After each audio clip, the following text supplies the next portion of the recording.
चुनाव आयोग बिहार में आखिर करना क्या चाहता है, इस बात को लेकर असदुद्दीन ओवैसी हो, तेजस्वी यादव, राहुल गांधी या पूरा इंडिया गठबंधन जिस तरीके से सुप्रीम कोर्ट जा रहा है, चुनाव आयोग जा रहा है, लेकिन जिस तरीके से उलट पुलट चुनाव आयोग तमाशा करता नज़र आ रहा है, ये सिर्फ बिहार के वोटरों को नहीं, बिहार के नागरिक के साथ साथ बिहार की जनता के साथ एक मजाक बनाकर रख दिया। दर्शकों, आज इस पूरे वीडियो में समझेंगे कि आखिर ये चुनाव आयोग चाहता क्या है।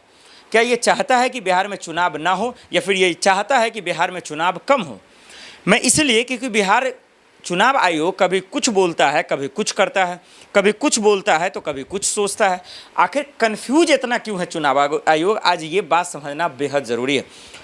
आप लोगों को पता है बिहार में 9 तारीख को चक्का जाम होने वाला है, 10 तारीख को सुप्रीम कोर्ट में सुनवाई होने वाली है। फैसला क्या आएगा किसी को पता नहीं है, यानी इस बात को लेकर फैसला आना है। याचिकाकर्ता ने कहा है कि ये बहुत सारे वोटर लिस्ट से बाहर हो जाएंगे, यानी चुनाव आयोग ने जिस फैसले को सुनाया ये गलत है, ये संवैधानिक तौर पर, लोकतांत्रिक तौर पर ये पूरी तरीके से गलत है। लिहाजा इन सब चीज़ों को समझने की और परखने की ज़रूरत है कि चुनाव आयोग चाहता क्या है।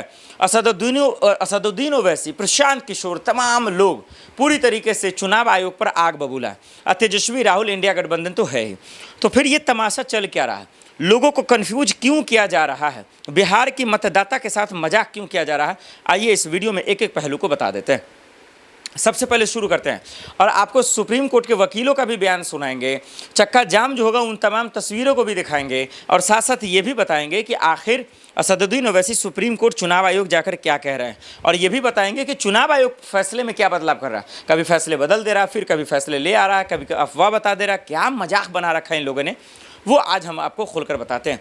सबसे पहले चुनाव आयोग एक दरअसल जो है आदेश देता है, या एक यूँ कहें मुहिम लाता है, या एक फ़ैसला सुनाता है, और वो दरअसल उनका फ़ैसला ये है, आह्वान ये है कि भाई लगभग 8 से 10 करोड़ मतदाता का जो है रीवोट, मतलब जो है उनका अपडेटिंग होगा, मतलब उनका रिफॉर्म किया जाएगा, उनको फॉर्म भराया जाएगा, और तमाम लोगों को 11 दस्तावेज़ देने होंगे।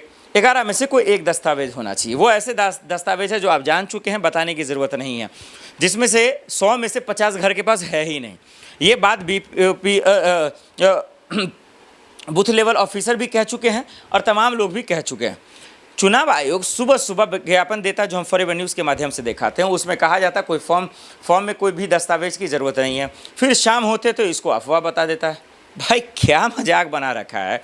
जब चुनाव आयोग को ये सोचना चाहिए कि चुनाव का टाइम है, पार्टियां जो है तैयारियां कर रही हैं, पार्टियां इस बात को लेकर सोच रही हैं कि भाई अब जो है मुद्दे क्या होंगे, लोगों की दिक्कतें क्या हैं, परेशानियां क्या हैं, इस बात पर वो तलाशने की कोशिश कर रही है। लेकिन आप क्या कर रहे हैं, आप नागरिकों को बेघर कर रहे हैं, मतदाता को बेघर कर रहे हैं, और जिनके घर वाले जो प्रदेश में रहते हैं, जो दिल्ली, मुंबई, जयपुर, राजस्थान, कोलकाता, पश्चिम बंगाल और तमाम स्टेट में जो रहते हैं, वो लोग कैसे करेंगे, वो कैसे फॉर्म भरेंगे, वो मतदाता क्या होगा।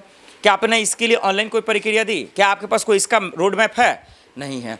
तो हमने चुनाव आयोग का ये तमाशा देखा, हमने देखा कि कैसे वो कभी कुछ कहता है, कभी कुछ करता है, कोई कुछ समझ ही में नहीं आ रहा। लोगों, बिहार के लोग कंफ्यूज हैं कि चुनाव का टाइम है और ऐसे में आप ये क्या करना चाहते हैं। और यही वजह है, इन तमाम चीज़ों को देखते हुए इंडिया गठबंधन का ये ऐलान है कि पूरे बिहार में चक्का जाम होगा 9 तारीख को। आप देखिएगा पूरा बिहार बंद रहेगा, दर्शकों, चक्का जाम होगा। और इससे किसका नुकसान होगा, देश की जनता का, बिहार की जनता का। तो चुनाव आयोग ये करना क्या चाहता है, ये बड़ा सवाल है। और अब सुप्रीम कोर्ट में जो मामला गया उसको समझाते हैं कि ये जो चुनाव आयोग का फैसला है वो रद्द होगा या फिर लागू रहेगा। अब आपको बताते हैं।